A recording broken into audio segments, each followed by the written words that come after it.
You said that there's something healing about being in an empty hotel room with no attachments except your suitcase.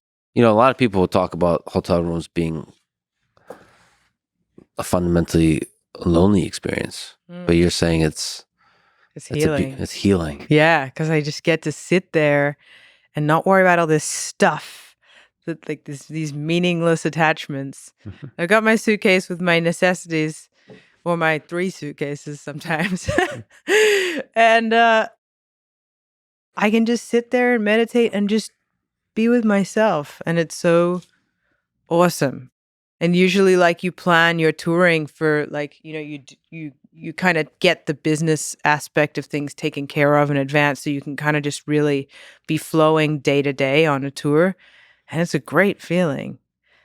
It's funny because this last tour that I did, we didn't have hotels every night. We had hotels maybe like once a week, and I hadn't done that before. Usually, I'm frequently in hotels, so I didn't get that space that I'm really used to getting. You missed them. I very much missed it and had to be very creative. And I ended up like going into the back lounge when everyone was asleep and like meditating back there, or like before everyone woke up. And I actually like joined, there was like an online meditation retreat that was happening. It was like 12 hours a day of silent meditations that happens once a year. And I love this particular group of people.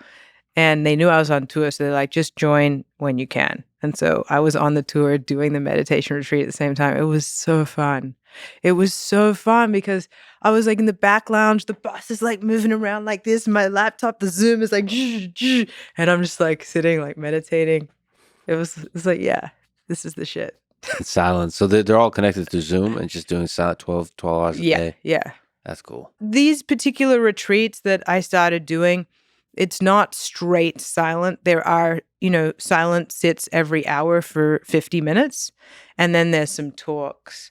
And like these people that I've been working with are really cool because they're integrating spiral dynamics into Zen.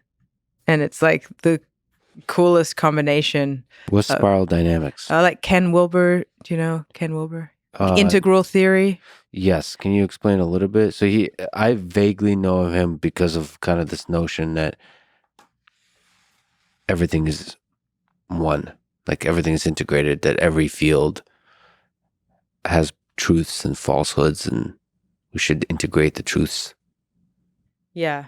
It's hard to explain how it applies to this type of meditation because it's in the guided parts of the meditation that this whole like holonic theory is like brought in about like transcending and including every aspect of your being. Mm-hmm. Because he talks about like levels of development and like it in consciousness, and how like this applies to like every single religion or non-religion, that there are these levels of development, and from all that go all the way up to enlightenment. And no matter what you start off with, it could be, you know, Christianity, Buddhism, Vedanta, it doesn't matter, like anything. And I like it when everything is and everyone is taken into account. It doesn't matter where you're coming from, that there's a way to be self-realized, self-actualized. There are self-actualized beings from all walks of life with very, very different paths. There's no one path. I mean, in this particular retreat I do, there's like a lot of silent sits, and then there's some guided meditations. But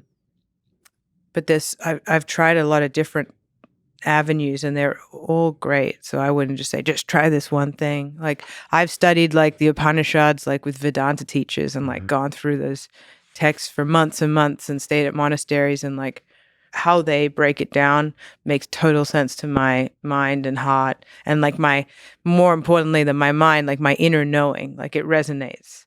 And that's inner knowing.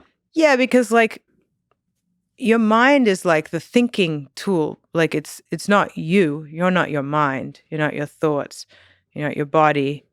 You know, so it's like just the you. Mm-hmm. like that knowing that you have. That's kind of when something resonates there. That's usually when you go with something.